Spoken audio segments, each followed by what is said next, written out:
क्या चाहती हो तुम? मैं तुम्हारा पाप सबके सामने लाना चाहती हूँ अश्विन। तुम्हारी असलियत में तुम्हारी बीवी के सामने लाना चाहती हूँ। उससे क्या होगा? तसल्ली मिलेगी मुझे अश्विन, और बहुत खुशी भी। खुशी? रश्मि, मुझे लगता है तुम इतनी समझदार तो हो कि तुम्हें समझ में आए कि तुम्हारी खुशी, तुम्हारा फायदा किस चीज में है। अगर तुमने मेरा ये राज सबको बता ही दिया तो जो खुशियां तुम्हारी तरफ आ रही हैं, जो फायदा पहुंच रहा है, वो तो बंद हो जाएगा ना। क्या मतलब है तुम्हारा? मतलब ये कि वर्षा को नजदीक लाने में जो तुमने मेरी मदद की थी, उसके लिए तुम्हें कितना फायदा पहुंचा था ये तुम भी जानती हो। मेरे शादीशुदा होने का राज छुपाने की जो कीमत तुम्हें मिली थी, ये समझो कि वही कीमत दुगनी हो सकती है। काम थोड़ा सा अलग। नहीं अश्विन, मैं तुम पर भरोसा कैसे कर सकती हूँ? तुम्हें याद है ना, पिछली बार भी काम खत्म होने के बाद तुम अपने वादे से मुकर गए थे, और इस बार भी अगर तुमने ये किया तो? पहली बात, मैं अपने वादे से नहीं मुकरा था। दूसरी बात, इस बार ऐसा नहीं होगा। क्यों ना हम let's do one time settlement. इस बार जो फायदा तुम्हें पहुंचना है वो एक ही बार पहुंचे, और उसके बाद ना तो हम एक दूसरे को जानते हैं, ना कभी मिले थे और ना कभी मिलेंगे। वन टाइम सेटलमेंट, ठीक है अश्विन, मुझे तुम्हारी ऑफर मंजूर है। पर हाँ, कीमत अच्छी होनी चाहिए, इतनी अच्छी कि सतीश और वर्षा की जिंदगी बर्बाद करने का दुख उसके सामने फीका पड़ जाए। डोंट वरी, ऐसा ही होगा। और हाँ, वर्षा की बर्बादी का अफसोस मत करो। उसने शादी से पहले और शादी के बाद मेरा ऑफर रिजेक्ट किया था, तो उसकी सजा तो उसको मिलनी ही चाहिए ना। कल सुबह मेरे घर पे पैसे पहुंच जाने चाहिए अश्विन। ऐसा ही होगा। Bye, good bye.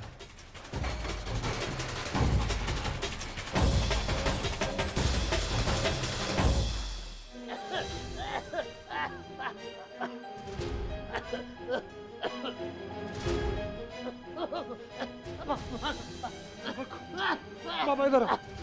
बाबा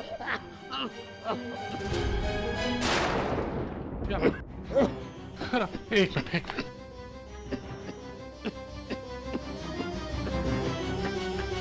बाबा ये लो।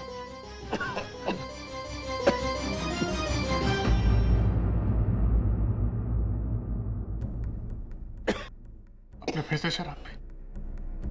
क्या करूं बेटा, बहुत कोशिश करता हूं कि ना पीऊं, लेकिन जब मैं होश में रहता हूं ना, तब तेरे और अर्चना की तलाक की बातें दिमाग में आती है। उसका यहाँ होना, हम सब में घुल मिल जाना रह रह कर याद आ जाता है।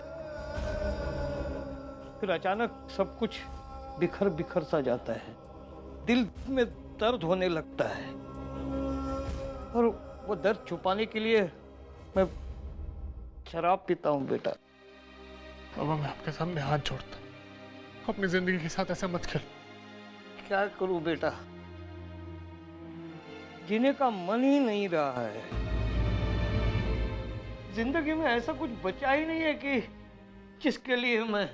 बाबा देखना, वो बॉम्ब ब्लास्ट में मेरे सारे साथी, मेरे दोस्त मुझे छोड़ के चले गए। कंपनी बंद हो गई, दूसरी कंपनी में काम मिलना लगभग नामुमकिन सा हो गया, और यहाँ मेरे घर में मेरे बच्चों की जिंदगी ट्रेजेडी बन के रह गई। सचिन चला गया, बंधु की शादी उस नालायक अजीत से हो गई, और तू यहाँ इस तरह। ऐसा कुछ है ही नहीं कि मुझ में जीने की चाहत पैदा कर सके। एक बाप होने के नाते नालायक साबित हो चुका हूं मैं, जो अपने बच्चों को दुख के सिवा कुछ नहीं दे सकता। नहीं बाबा, ऐसी कोई बात नहीं है। कम से कम आप आई के बारे में तो सोचे। नहीं बेटे, वो मुझसे कई ज्यादा हिम्मत वाली है। और देख, इस कुनवुन के बारे में सविता को कुछ मत बता। ऐसे ही वो तलाक के मामले में बहुत परेशान है। और अब ये अगर नहीं, वो बर्दाश्त नहीं कर पाएगी।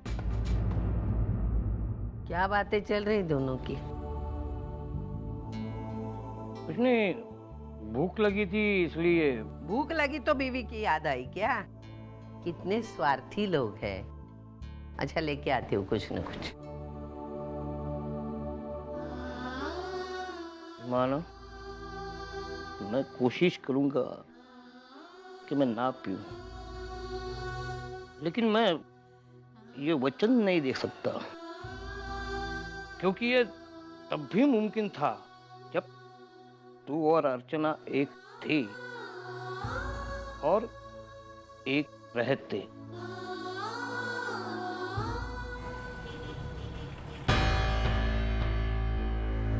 हाय उर्मी। क्या हुआ उस लड़की का? प्रॉब्लम सॉल्व हो गई? किसकी प्रॉब्लम? वो लड़की थी ना, रश्मि।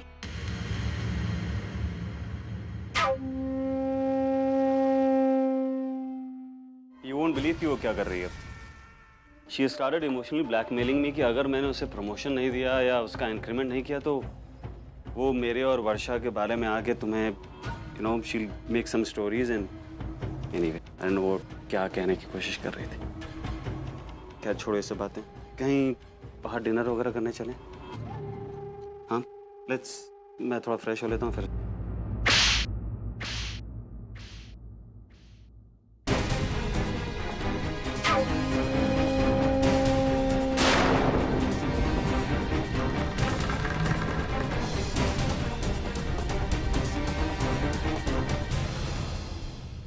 कैसे कर सकते हो तुम ऐसा मेरे साथ? क्यों किया तुमने ऐसा मेरे साथ? What has happened? Oh, shut up, Ashwin! मेरे प्यार का, मेरे विश्वास का तुमने मुझे ये सिला दिया है। आखिर हुआ क्या ही? तुम क्या? तुम जानते हो क्या हुआ है? तुम्हारे लिए मैंने अपने भाई से भी रिश्ता तोड़ दिया। मैं सोच भी नहीं सकती तुम मेरे साथ ऐसा कर सकते हो। मैंने क्या सोचा था तुम्हारे बारे में और तुम क्या निकले, अश्विन? तुमसे किसी ने आके कुछ कहा?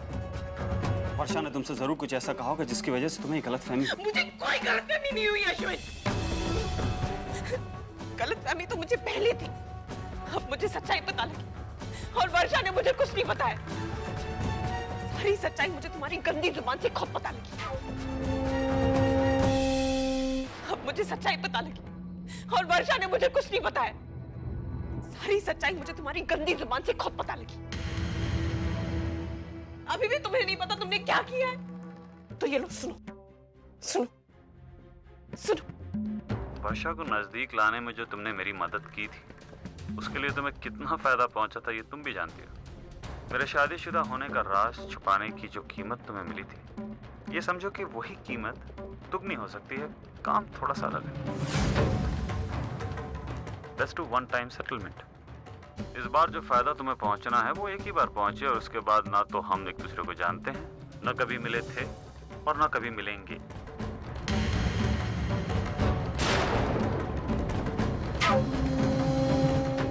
अब बोलो अश्विन, बोलो ना, क्यों चुप करे हो? बोलो, कोई और झूठी कहानी सुनाओ। बोलो, ये तुम्हारी आवाज नहीं है। ये सारी रिकॉर्डिंग रश्मि ने सतीश के कहने पर की है, ताकि तुम्हारे शराफत के नाटक से पर्दा हट सके।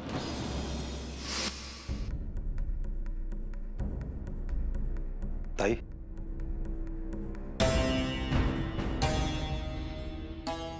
ताई एक मिनट रुको। ताई,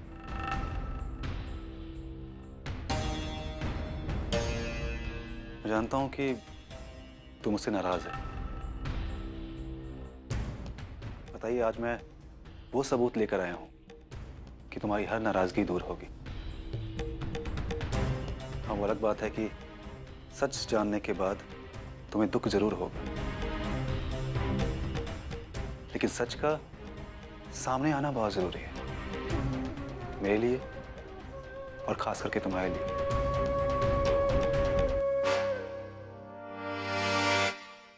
ताई तो हमेशा कहती थी ना कि अगर तुम्हारी पत्नी निर्दोष है तो साबित करके बताओ। आज मैं वही साबित करने आया हूं।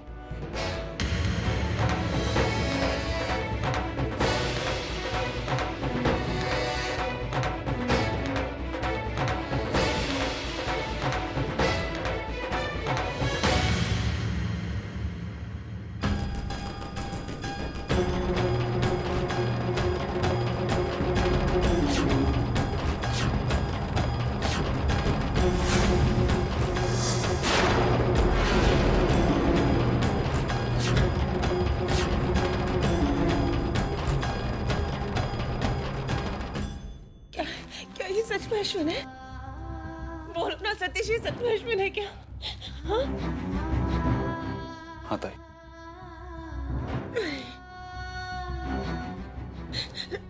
रश्मि,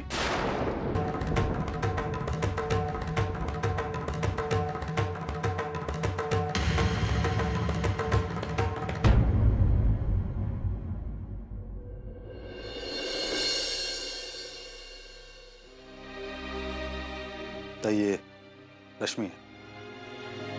ये वर्षा के साथ में अश्विन जीजू के ऑफिस में काम करती थी।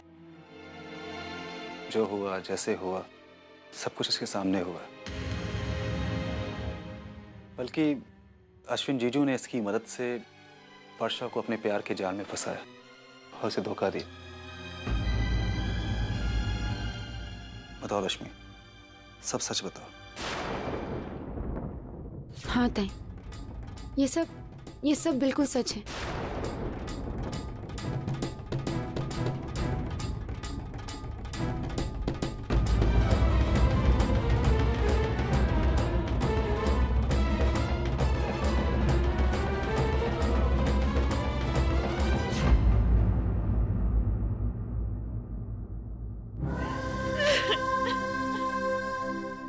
ताई मैं कुछ भी तुम्हें बताना नहीं चाहता।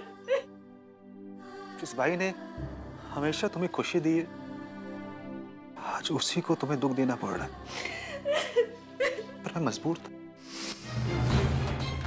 क्यों किया तुमने मेरे साथ ऐसा अश्विन? क्यों किया बोलो? क्या कमी रह गई थी मेरे प्यार में? तुम क्यों चुप हो? बोलो ना, क्या कमी थी मेरे प्यार में? घिन आती है मुझे तुमसे।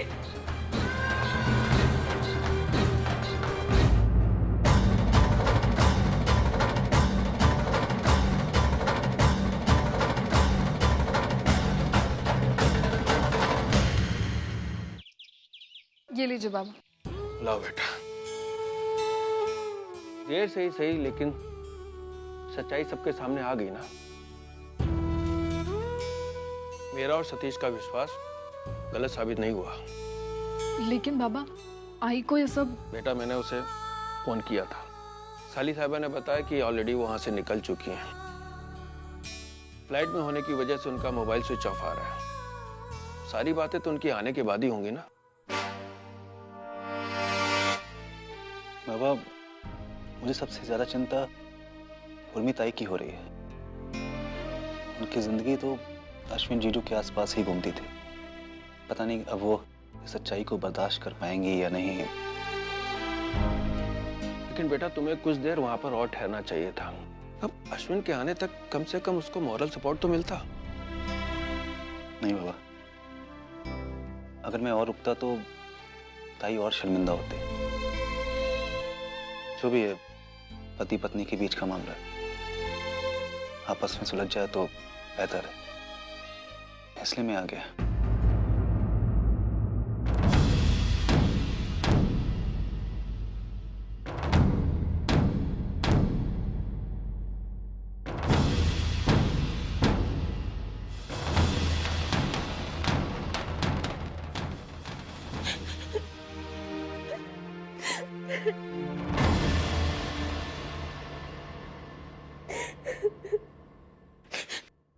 मुझे माफ कर दो सतीश,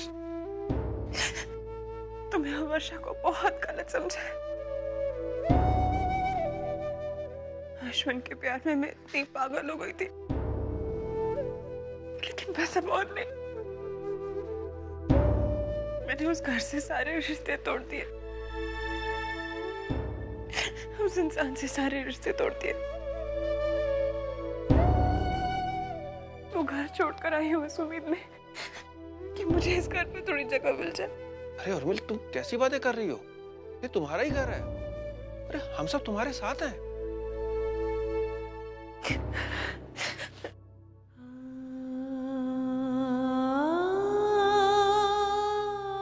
मुझे माफ कर दो वर्षा, मैंने तुम्हारे साथ बहुत बुरा सलूक किया है। प्लीज मुझे माफ कर दो। उर्मिल बेटा, तुम्हारी तबीयत समय ठीक नहीं है, तुम बहुत डिस्टर्ब हो। मेरी बात मानो, तुम अंदर चलो, कुछ देर आराम कर लो, बाद में हम बैठ के बात करेंगे। आओ मेरे साथ, आओ बेटा। ताई की जिंदगी में ऐसा कभी होगा कुछ कभी सोचा ही नहीं था। हम कितनी गलती करते हैं इंसान को पहचानने। जो कभी हमारी नजरों में हीरो हुआ करते थे, आज वो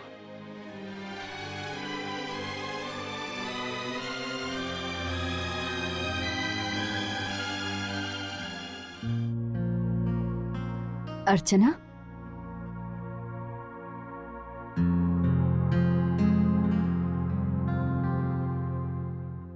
अर्चू, तू ऐसे क्यों उदास खड़ी है? आई, मानव की आई थी। आई, कुछ कहा उन्होंने? आई, मैं जब भी उन्हें देखती हूँ ना, मैं अपने आप को गुनहगार महसूस करने लगती हूँ। आई, मैंने श्रावणी के लिए मानव से तलाक तो ले लिया, लेकिन जिंदगी भर के लिए मैंने आई का दिल दुखा दिया। और इसी बोझ के साथ मुझे अपनी पूरी जिंदगी काटनी होगी कि मैंने उनका दिल दुखाया। मैं अर्चू बेटा, जिंदगी एक तराजू की तरह होती है। जब भी हम किसी एक के साथ न्याय करने जाते हैं ना, तो अनजाने में ही सही लेकिन दूसरे के साथ अन्याय कर बैठते हैं। तलाक का फैसला करना तुम दोनों के लिए आसान नहीं था, फिर भी तुम दोनों ने वो फैसला किया, अपनी जिम्मेदारियां निभाई। अब एक ही साथ तुम सब लोगों को खुश नहीं रख सकते हो ना। और अगर तुम मेरी राय पूछोगी तो वो सविता ताई की तरह ही है, लेकिन अब मैं अपने जज्बातों पर काबू करके तुम्हारी तरह सोचने लगी हूं। लेकिन सविता ताई के लिए तो ये भी मुमकिन नहीं है। चल छोड़िए सारी बातें। आई, वैशु कहाँ है? अरे रास्ते में उसके कुछ दोस्त मिल गए, उनके साथ घूमने गई। अच्छा हुआ ना बारिश गिरी, 2 दिन से कितनी गर्मी हो रही है ना। हाँ यार, हाँ बहुत बहुत। अभी देखो ना कितनी तेज धूप हो रही है। और इतनी धूप में बहुत तकलीफ होती है चलने में भी। पता है, इस धूप में कुछ ठंडा खाने का मन कर रहा है। चलो इसी धूप के बहाने आइसक्रीम खाते हैं। हाँ। पता है वैशु, यहाँ की जो आइसक्रीम होती है ना, बहुत टेस्टी होती है यार। रियली? अभी खाओगे तो पता चलेगा। चलना खाते हैं। मैंने तो कई बार खाया यहाँ पे। भैया 4 कैंडी देना। बड़ा मजा आएगा। अरे साहब, मैंने कहा ना, अभी मेरे पास छुट्टा नहीं है। मैं तुम लोगों को अच्छी तरह से जानता हूँ। तुम सब लोग ऐसे ही सबसे 1-1 रुपया जमा करके दिन भर में जाने कितना पैसा कमा लेते हो। अरे आपके एक असलियत ये है कि तुझे मेरा पैसा ऐंठना है। ये छुट्टे वुट्टे का तो सिर्फ बहाना है। देखिए साहब, आपके 1 रुपए से मुझे घर थोड़ी ही बनाना है। अगर मेरे पास होता तो मैं आपको जरूर देता। इससे पहले तो तुमने 2 लोगों को मेरे सामने छुट्टे पैसे दिए, और जब मेरी बारी आई तेरे पास छुट्टे पैसे खत्म हो गए। हाँ? मुझे मेरा रुपया चाहिए। अरे साहब, 1 रुपए के लिए क्यों झिकझिक कर रहे हैं आप? क्यों? 1 रुपए की कोई अहमियत नहीं होती है। बस की टिकट में 1 रुपया कम होना तो कंडक्टर बस से नीचे उतार देता है। 1 रुपया कोई फालतू चीज नहीं होती है। 1 रुपया 100 बार जमा करो तब 100 का नोट बनता है। 1 रुपए से किसी की जिंदगी बन सकती है, नया बिजनेस खड़ा हो सकता है। 1 रुपया कमाने के लिए भी पसीना बहाना पड़ता है। ये बकवास बंद कर और मुझे मेरा पैसा लौटा। अरे लेकिन तेरी जेब का पैसा नहीं मांग रहा हूँ, मेरे हक का पैसा मांग रहा हूँ। पैसे के मामले में मैं अपने बाप को नहीं छोड़ता। तू क्या चीज है? अच्छा ठीक है, रुकिए मैं देता हूँ आपको। अरे भवानी, जरा 1 रुपए देना यार। उसके मुंह में ठूंस देता हूँ, उसका मुंह ही बंद हो जाएगा। चिंती कहेगा। ये लीजिए।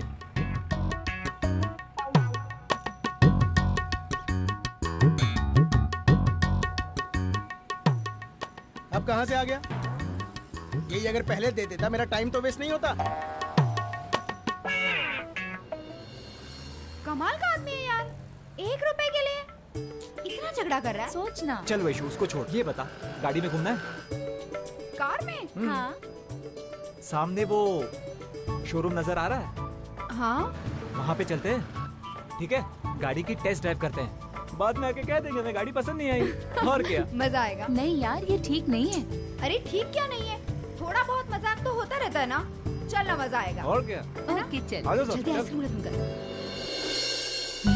ठीक है, वैसे मेरा मूड कर रहा है वैशु की टेस्ट ड्राइव की जगह लॉन्ग ड्राइव कर ले। ये वाली। Excuse me. यस। हमें ये कार पसंद है, क्या हम इसकी टेस्ट ड्राइव ले सकते हैं? Sure sir.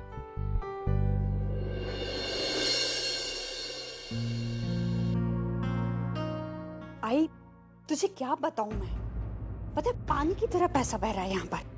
अरे कोई फंक्शन हो, कोई त्योहार हो, घर पर कोई मेहमान आने वाला हो, बस जब देखो तब विनोद अपनी जेब से पैसे निकाल कर देता रहता है। कोई रोक टोक तो है नहीं उसके ऊपर। कुछ बोलती हूँ तो मैं मुश्किल में फंसती हूँ। आई एक बार मुझे बस नए फ्लैट में जाने थे, फिर मैं इस बहती गंगा पर कैसे रोक लगाती हूँ तू देखना। तुझे क्या लगता है विनोद तेरी बात मान लेगा? अरे आई उसे बात पता चलेगी तब ना। मतलब ये आई, एक बार मुझे नए फ्लैट में शिफ्ट हो जाने थे, फिर इस घर में पैसे देना न देना और कितने पैसे देना, ये सब जिम्मेदारी मैं अपने ऊपर ले लूंगी। लेकिन अगर तेरे घर वालों में से किसी ने विनोद के कान भर दिए तो? अरे आई तू उसकी चिंता मत कर, मैं अपने घर वालों को बहुत अच्छी तरह जानती हूँ। अरे वो कितनी परेशानी में क्यों ना होंगे, लेकिन अपना मुंह विनोद के सामने कभी नहीं खोलेंगे पैसों को लेकर। और तुझे पता है मैं इतनी सफाई से ये सब काम करूंगी कि तू उसकी चिंता ही मत कर। चल अच्छा, मैं फोन रखती हूँ अभी, ठीक है?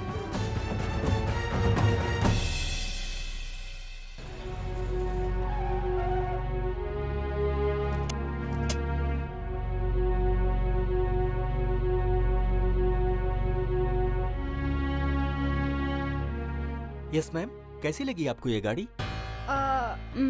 ठीक है, इतनी भी कुछ अच्छी नहीं लगी कि हम खरीद ले। वैसे क्या है, वो थोड़ी सी रफ ड्राइविंग है और बहुत कंफर्ट भी नहीं लग रही है, तो देखते हैं, आपको 1-2 दिन में बताते हैं। ठीक है।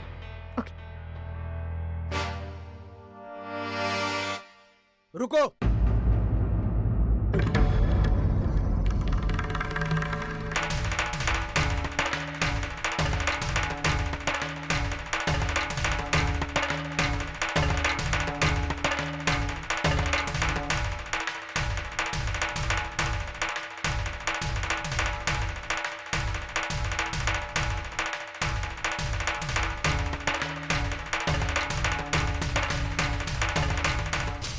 क्या कहा तुमने?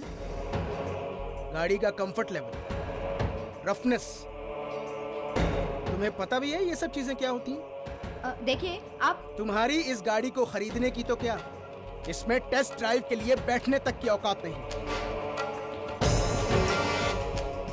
और इसलिए तुम एक 12 लाख की गाड़ी को बेवजह भला बुरा कह के जा रही हो।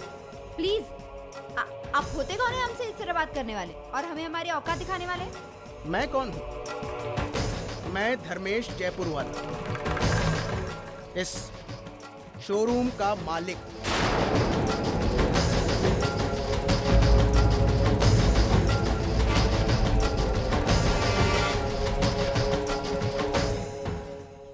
वहां आइसक्रीम वाले के ठेले पर खड़े होकर जब तुम लोग फोकट की टेस्ट ड्राइव करने का नाटक बना रहे थे ना, प्लान बना रहे थे, मैं वहीं पे खड़ा था, सब कुछ सुन रहा था।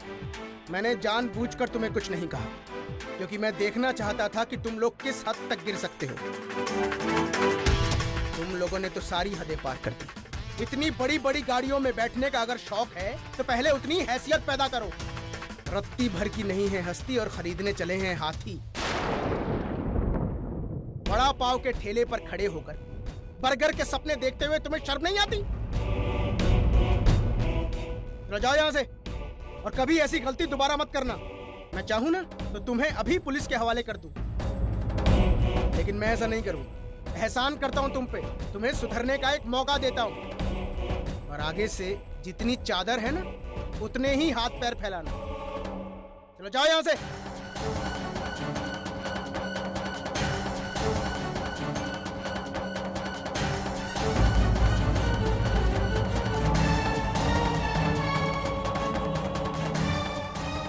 आप लोग भी काम कीजिए अपना, वैसे ही बहुत टाइम वेस्ट हो गया है।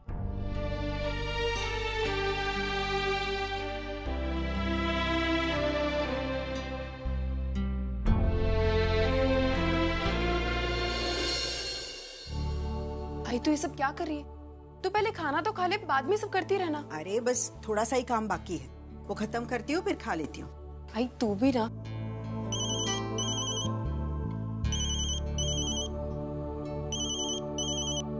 हेलो हेलो ताई। हाँ वर्षु। वर्षु तेरी आवाज ऐसी क्यों आ रही है? वहाँ सब कुछ ठीक है ना? ताई सब कुछ ठीक हो गया है। अश्विन की सच्चाई सबके सामने आ गई और वो भी सबूत के साथ। क्या? लेकिन लेकिन कैसे? ताई तुझे वो रश्मि याद है जो मेरे साथ मेरे ऑफिस में काम करती थी?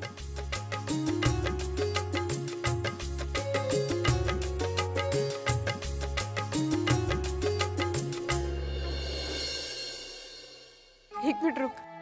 आई तुझे पता है, आई सतीश जी को अश्विन की सारी असलियत पता चल गई। सारी गणपति बप्पा की कृपा है। ला मुझे दे फोन, मैं बात करती हूँ। वर्षा बेटा, मैंने कहा था ना सब ठीक होगा। आखिर सच्चाई सबके सामने आ गई। अरे हमने कभी किसी का बुरा नहीं किया था, तो कोई हमारा बुरा कैसे कर सकता है?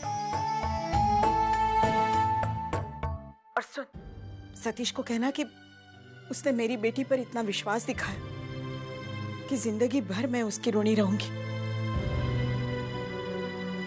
भावना ताई को सारी बातों का पता चल गया ना? नहीं आई, उन्हें अभी तक पता नहीं है, लेकिन आज वो वापस आ जाएंगी, फिर बाबा और सतीश उनसे बात करने वाले हैं। लेकिन अच्छा है ना कि बात आगे बढ़ने से पहले ही सुलझ गई। मैं रखती हूँ। ठीक है आई। बस अब वर्षा और भावना ताई के बीच के संबंध सुधर जाए और हमें क्या चाहिए?